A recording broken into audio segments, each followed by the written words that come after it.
In Greek philosophy, we can distinguish several human states of mind and being that can be acquired by correct philosophical understanding as well as the pursuit of virtue. The main goal of a Stoic is to live in accordance with nature. Such existence manifests itself in what the Stoics call Eudaimonia, which is the flourishing of life. Integral parts of Eudaimonia are Ataraxia and Apatheia. The latter is the term that the Stoics prefer. In this video, I would like to explain what these states are and the differences between them.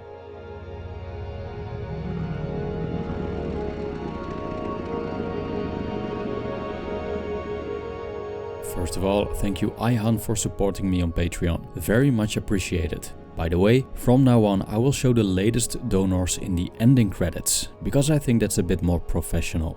Now let's dive in. The different Hellenic philosophical schools didn't always agree on what the ultimate pursuit is and how to pursue it. We can see differences between Stoicism and, for example, Buddhism as well when it comes to enlightenment. While in Buddhism, nirvana is the freedom of suffering that is attained by walking the Eightfold Path. In Stoicism, it's a state of flourishing called Eudaimonia. We can attain Eudaimonia by living virtuously, and we can't have it without Apatheia and Ataraxia. I'll start with Apatheia first. In short, Apatheia is the freedom of passions. It's not the same as apathy, which has kind of a negative connotation to it. It's not the same as indifference either. The best way to translate Apatheia is equanimity. The Stoics distinguish four passions: lupe, phobos, epithumia, and hedone. Lupe means distress, which is an emotional reaction linked to a value judgment of something that's not in our control. For example, you've lost your job.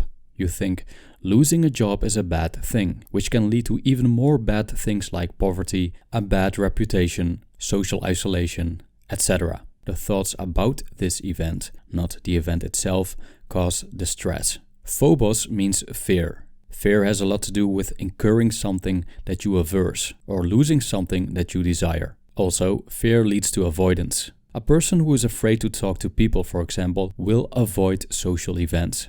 And when a person who fears spiders encounters a tarantula, an intense emotional reaction will follow. Epithumia means lust or cravings. We can lust after people, food, and even objects, which happens to people with fetishes. It's a strong desire for something external. This also means that the object of our desire has a certain power over us and thus can manipulate our actions. We see this in relationships or marriages in which the act of sex is used as a tool to get things done. Hedone means delight.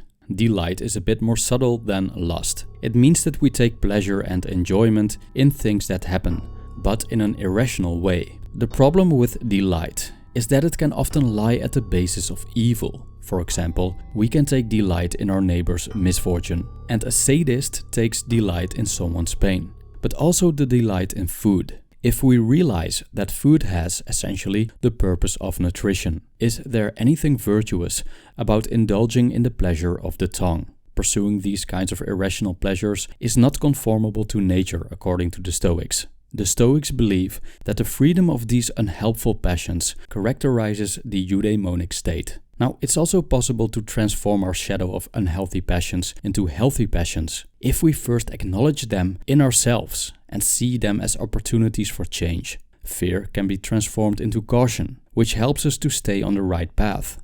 Lust can be transformed into wishing, in this case, wishing the right things. Delight can be transformed into joy, enjoying virtue in others and ourselves.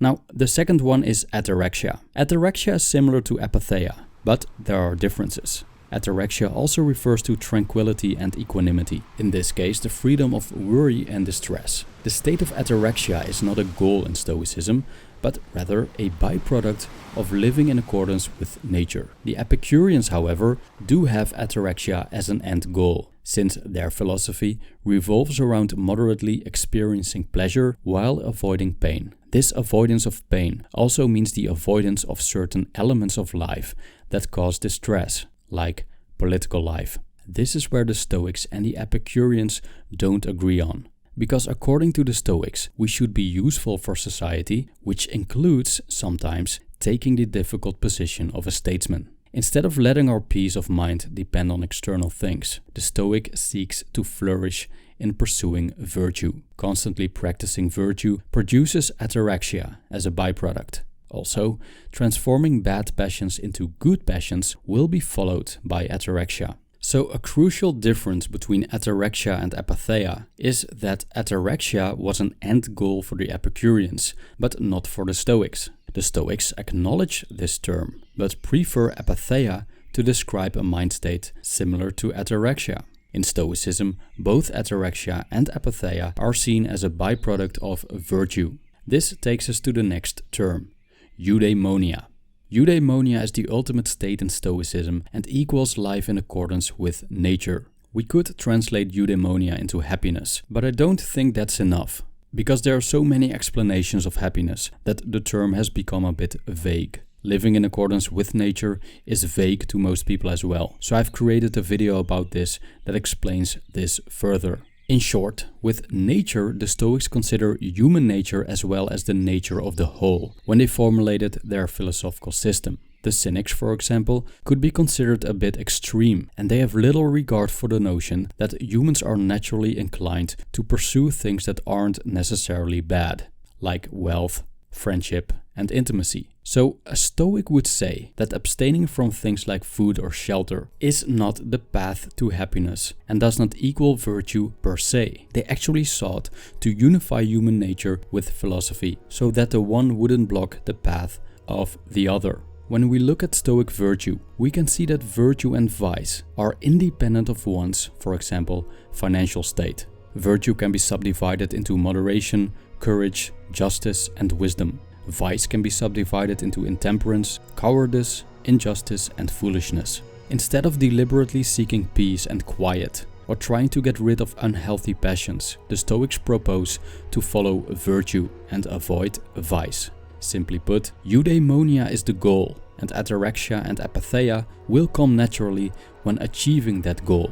Eudaimonia isn't just a feeling of bliss, it's the morally virtuous engagement with society and life in general, in ways that benefit all. The ability to do this does not depend on external factors, like how much money or friends you have, or sickness or health. So it can be achieved by anyone who is willing to improve. That's it. If you have anything to add or any questions, please leave them in the comment section. Thank you for watching.